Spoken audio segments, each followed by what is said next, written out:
In the relentless downpour of a Manhattan midnight, Alexander Hale, the iron-fisted CEO of Hale Tech, slammed on his brakes, tires screeching against the flooded curb.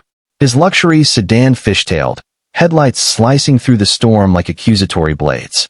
There, huddled against the graffiti-scarred wall of a derelict alley, was a girl, no more than 12, curled into a sodden newspaper fortress, her wide eyes reflecting the glare like shattered glass. She wasn't begging. She was invisible, a ghost in the city's underbelly, shivering not from cold alone but from the fresh scar of abandonment etched on her face. Alex's heart, long armored against the world's pleas, cracked open in that instant. He didn't know her name, her story, or why his foot refused to press the accelerator. But as thunder cracked the sky, he whispered to the empty passenger seat, "What if I drive away, and she's gone forever?" In that suspended breath, compassion clawed its way through his grief-hardened soul, pulling him into a choice that would unravel everything he thought he knew about power, loss, and redemption. Alexander Hale had built an empire from the ashes of his own ruin. At 45, he was the unchallenged titan of Hale Tech, a conglomerate that revolutionized quantum computing, turning abstract algorithms into the invisible threads stitching the global economy together. His penthouse overlooked Central Park like a sentinel, all glass and steel, mirroring the man, sharp edges, impenetrable surfaces. But beneath the tailored suits and boardroom bravado lay a hollow core, carved out 5 years earlier when his wife, Elena, succumbed to a rare cancer that no amount of his billions could conquer. Their dream of a family, a laughter-filled home with children's drawings taped to the fridge, had evaporated in sterile hospital corridors, leaving Alex adrift in isolation. He poured himself into work, alienating colleagues with his curt efficiency, his grief a silent storm that raged behind stoic eyes. Friends drifted away, mistaking his withdrawal for arrogance. Lovers came and went, unable to breach the fortress of his sorrow. "Success is solitude," he'd muttered during late-night whiskey toasts with his reflection, but the words tasted like ash. That stormy night shattered the routine. As Alex stepped from his car, umbrella forgotten, the rain plastered his shirt to his skin, a vulnerability he hadn't felt since Elena's funeral. The girl, Lila, he would learn, flinched as he approached, her thin frame tensing like a cornered animal. Mud caked her oversized sneakers, relics from a thrift store bin, and her matted hair framed a face smudged with grime but alive with a fierce, unspoken defiance. "Go away," she rasped, voice barely audible over the deluge, clutching a tattered backpack as if it held her entire world. Alex knelt, ignoring the puddles soaking his slacks, and extended a hand not in pity, but in quiet recognition. "I'm not here to hurt you," he said softly, his baritone voice cracking for the first time in years. "I'm here because I see you. And tonight, that's enough." She didn't take his hand, but she didn't run either. In the shelter of a nearby diner, its neon sign flickering like a hesitant heartbeat, Alex learned fragments of her story over lukewarm coffee and a half-eaten grilled cheese. Lila was 11, orphaned not by death but by desertion. Her mother, a strung-out artist lost to the street's siren call, had vanished 6 months prior, leaving Lila to bounce between foster homes that felt more like prisons. The last one, an overcrowded group facility in Brooklyn, had spat her out after a behavioral incident, code for her refusing to let a caregiver rifle through her backpack, which guarded her mother's sketchbooks, fragile talismans of love amid chaos. Poverty had been her cradle, abandonment her lullaby. She scavenged meals from dumpsters and slept in doorways, her isolation a shield against further betrayal. "People promise," she said, eyes downcast, tracing patterns in the condensation on her glass. "Then they forget. Like rain, comes hard, then gone." Alex's chest tightened, echoes of his own loss reverberating. Elena had been his anchor, her warmth the counterpoint to his ambition. Without her, he'd become a machine, grinding forward without joy. In Lila's guarded gaze, he glimpsed a mirror, two souls adrift, battered by life's cruelties. "What if I don't forget?" he ventured, the words surprising even him. By dawn, paperwork swirled in a whirlwind, emergency guardianship filings expedited by his legal team, who raised eyebrows but dared not question. Adoption?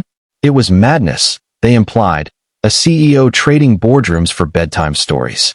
But Alex saw it as redemption's first thread, a small act of generosity, pulling a threadbare life from the brink. The first weeks were a tempest of struggle. Lila arrived at the penthouse like a wild bird, wary and untamed. She hoarded food in her room, flinching at sudden noises, the hum of the espresso machine, the chime of elevators. Alex, accustomed to commanding empires, floundered in this new terrain. Therapy sessions unearthed her grief. Nightmares of her mother's silhouette fading into alley shadows, the sting of foster siblings' taunts labeling her trash kid. Alex shared his own scars over halting dinners, Elena's laugh echoing in empty halls, the guilt of burying sorrow under spreadsheets. I thought money fixed everything, he confessed one evening, as Lila sketched furiously in a fresh notebook he'd bought, her pencil strokes fierce depictions of stormy skies and hidden treasures. But it just echoes. Hope flickered in stolen moments. Lila's curiosity bloomed under the penthouse's vast windows. She pressed her nose to the glass, marveling at the city she'd once cursed from below. Alex hired a tutor, not for academics alone, but for art, channeling her mother's legacy. One afternoon, as they walked Central Park's leaf-strewn paths, she slipped her hand into his, a tentative bridge across their chasms. "You're not like them," she murmured, referring to the ghosts of false saviors. "You stay." In that clasp, isolation began to fracture. Kindness, once a foreign impulse, wove them closer. Yet shadows lingered. Board members whispered of distractions. Lila's trust a fragile bloom, tested by old wounds. Alex wondered if he'd bitten off salvation he couldn't swallow, but in her tentative smiles, he glimpsed Elena's spirit, resilient, unyielding. The act that began in rain was reshaping him, one compassionate fracture at a time. As autumn painted Manhattan in golds and crimsons, the penthouse transformed from sterile sanctuary to a canvas of tentative life. Lila's sketches adorned the walls, vibrant murals of imagined worlds where lost mothers returned as stars and lonely titans found their footing. Alexander Hale, once a specter in his own home, now lingered over breakfasts, trading sections of the Times for her doodles on napkins. The adoption had been formalized in a quiet courthouse ceremony, Lila's small hand in his, as the judge's gavel fell like a promise sealed. But integration was no fairy tale. It was a dance of two-step misfires and heartfelt recoveries. Lila's school, an elite academy Alex had fast-tracked her into, proved a battlefield. Whispers of charity case stung like nettles, her poverty a badge she couldn't shed. She'd retreat to her room, backpack sentinel at her side, grief resurfacing in sobs that echoed Alex's own midnight vigils. Yet kindness's alchemy worked subtly, turning base struggles into golden hopes. Alex, drawing from Elena's empathetic playbook he'd long shelved, advocated fiercely.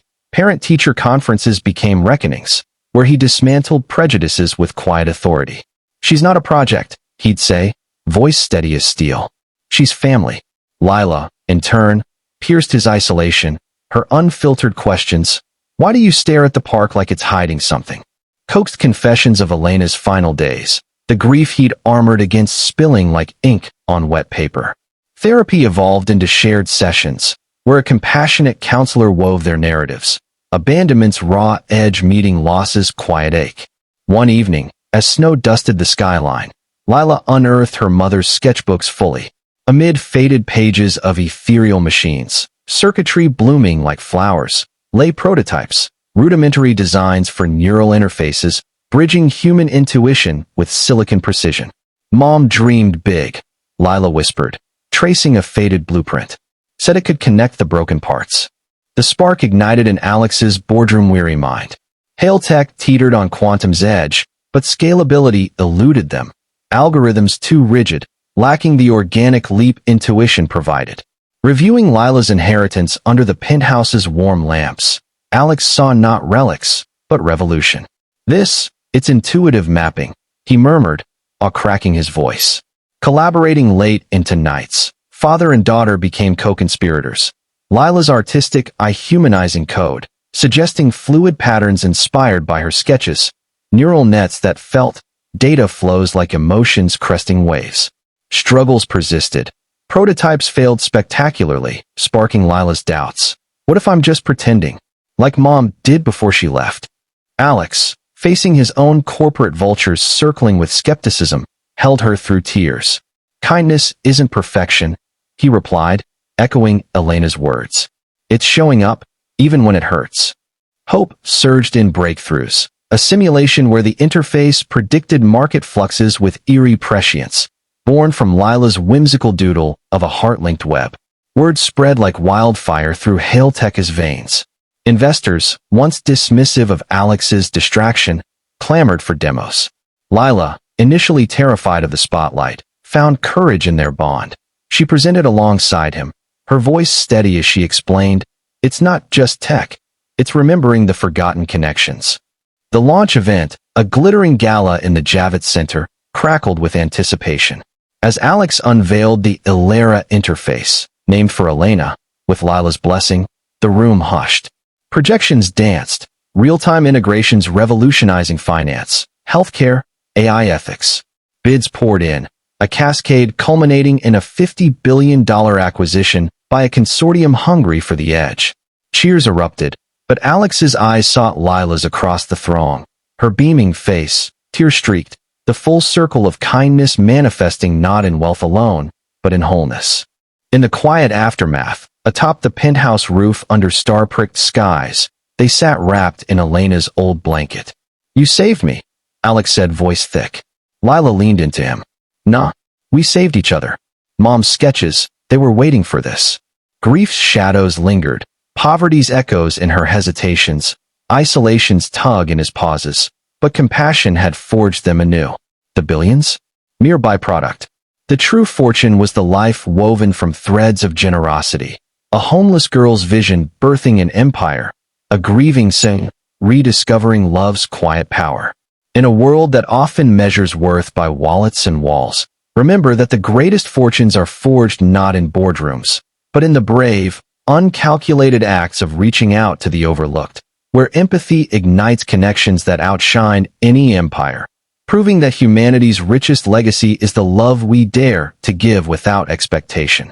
Moral of the story: true wealth blooms not from gold or genius alone, but from the selfless spark of kindness that mends broken souls and multiplies miracles beyond measure.